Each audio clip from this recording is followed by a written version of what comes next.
today's video we'll talk more about the question number 1 and in the physics practical AS level series, okay, which is the paper 3, and it follows the Cambridge board format.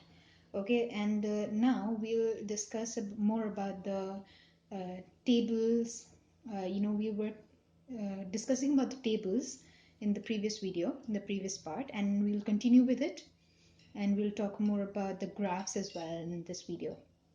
Okay, so let's get started. So let's talk about the calculated quantities, which you also have to which are the evaluated quantities. Okay, you have to make the evaluations right in that, and you will be mentioning it in the table. You will be asked to mention it in the table. As I talked about in the previous video, that x is the independent variable and y is the dependent variable.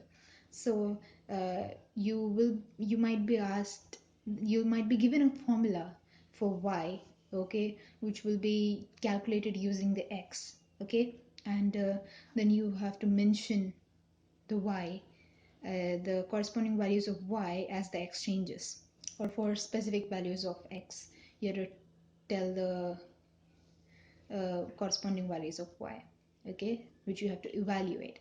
So those are the calculated quantities. Okay, now if you are asked to record value of current I using the ammeter, then the question asks you to include the value of 1 upon I in your table. Make sure it's answered to appropriate significant figures, right? But how to do that? Okay, that'll be a question you will ask me. How to do that? Okay, how to give it in the appropriate significant figures? Okay, so let's answer that question. The answer is, let's say I is given to 3 significant figures. Then the calculated form 1 upon I must have same number of significant figures, that is 3SF, or one more SF, that is 4SF.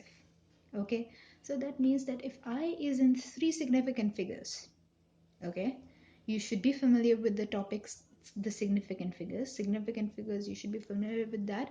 I'll make a video on that later on, but you should be familiar with that before you go to a physics practical exam, okay, because that's really important to know that. Okay, then if the I is given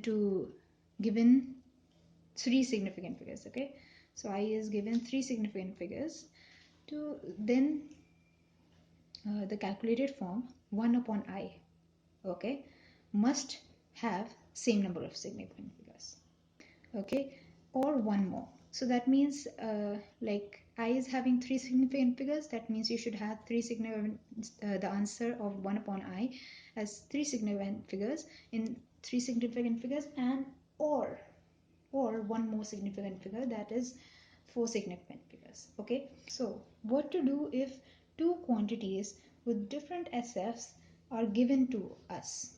Okay, so the answer for that is, let's say the speed is up to 2 significant figures, okay, and the time is up to 3 significant figures, okay, then the distance will be up to the least significant figure value out of the both quantities, that is 2SF.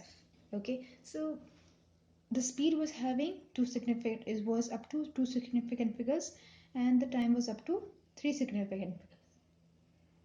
Okay, so distance is speed into time, but that's not what we have to consider, okay, while talking about the appropriate significant figures. Okay, you have to see that which quantity in between time or speed is having the least significant figure value. Now time is having 3 significant figure, which is greater than the speed's significant figure, which is 2 significant figure. So your answer will be up to 2 significant figures. Now, as I said, you can keep it up to like one more significant figure, okay, so it can be 3 significant figure, but you should be answering it in two significant figure. But if you keep it like one, you give it to one more significant figure, which is three significant figure, that will be also good. So the type of table the candidates are expected to make is sort of this. It looks somewhat like this. Okay, so here you have the serial number, okay, where you'll be having like down that you'll be having 1 2 3 4 5 6, the number of set of value you're showing, right? Then here we are taking an example of a distance time table which is showing distance, time, and speed. Okay, three quantities. So here there's distance upon distance slash meters, because the distance here has the SI unit meter. Okay, then you are given some, you write the values, the first set of values having 0.100 the distance, and what how much time uh, did the driver take traveling that distance, which is 1.1 seconds, right? And then distance upon time, or meters per second. Okay, or you can write, if they have mentioned that speed is equal to distance upon time, so you just write speed slash m upon s, okay, because it's meter per second. Okay, then you write that if the distance is 0.100 and the time is 1.1, then you get 0.1 meters per second. Okay, that will be your speed, right? So this is your first set of value. Okay, so you have written 1 in the serial number column, right?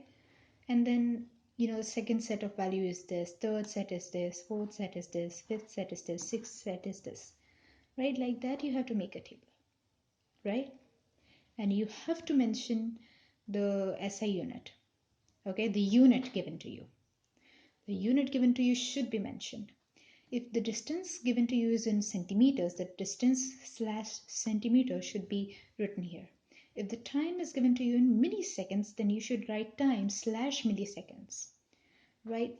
And then when you're calculating distance upon time, here the distance which was in centimeters and the time was in milliseconds, so you will write centimeters upon milliseconds.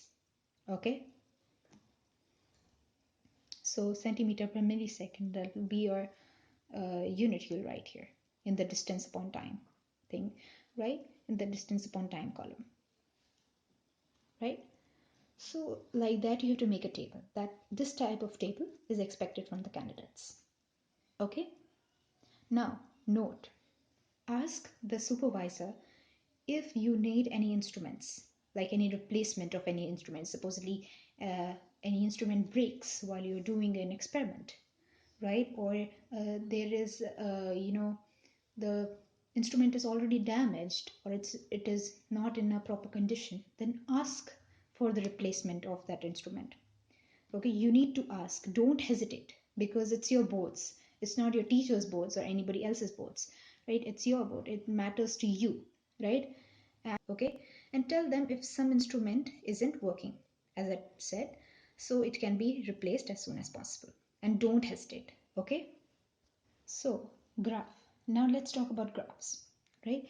You must at least cover 4 boxes horizontally and 6 boxes vertically in your graph. Okay, you will be given your graph sheet in the test paper itself. Okay, and then you have to at least cover 4 boxes horizontally. Okay, that means x-axis should be having at least, like, the x-axis should be covering at least 4 boxes. Okay, the big boxes. Okay, the 4 big boxes, it should be at least covering 4 big boxes, and the y-axis should be at least covering 6 boxes. Okay, big boxes, right, of the graph. Now the scale must not be odd, such as each 1 centimeter block is equal to 3 newtons. That's an odd scale, okay? So you should not choose that kind of scale, okay? Rather, the appropriate scales should be used, right? Appropriate scales are 1, 2, or 5 units. That means 1 centimeter block, okay? The small block, one block is equal to 1 centimeter, or basically 1 newton according to this. 1 newton or 1 centimeter block should be equal to 2 newton, or 1 centimeter block should be equal to 5 newton. Something like that, okay? These will be your scales for your graph, okay? And we'll discuss more about the graphs in the next video. So I'll provide you with some more examples on this topic in my next video.